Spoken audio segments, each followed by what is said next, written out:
नमस्कार मित्रांनो, आज आपण पाहणार आहोत लोकमान्य टिळक यांच्या जयंतीनिमित्त अतिशय सोपे आणि सुंदर 10 ओळी भाषण मराठी. चला तर मग सुरू करूया. सन्माननीय व्यासपीठ, आजच्या कार्यक्रमाचे अध्यक्ष, वंदनीय गुरुजन वर्ग आणि येथे जमलेल्या माझ्या मित्र आणि मैत्रिणींनो, सर्वांना माझा नमस्कार. सर्वप्रथम लोकमान्य टिळक यांच्या जयंतीनिमित्त सर्वांना खूप खूप शुभेच्छा.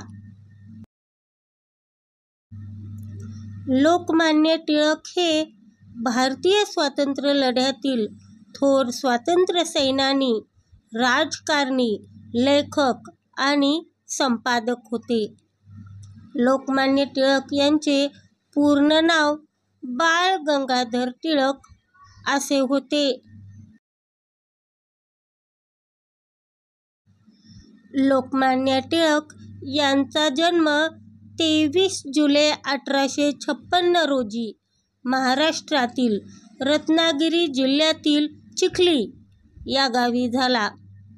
त्यांच्या आईचे नाव पार्वतीबाई तर वडिलांचे नाव गंगाधर असे होते. स्वराज्य हा माझा जन्मसिद्ध अधिकार आहे आणि तो मी मिळवणारच, असे सिंहगर्जना करून त्यांनी स्वातंत्र्य आंदोलन सुरू केले. लोकांनी एकत्र यावे म्हणून त्यांनी सार्वजनिक गणेश उत्सव व शिवजयंती उत्सव सुरू केले. तसेच त्यांनी केशरी व मराठा ही वृत्तपत्रे देखील सुरू केली. अशा या महान क्रांतिकारकाचे 1 ऑगस्ट 1920 रोजी निधन झाले. त्यांना माझे कोटी कोटी प्रणाम. जय हिंद, जय महाराष्ट्र. धन्यवाद.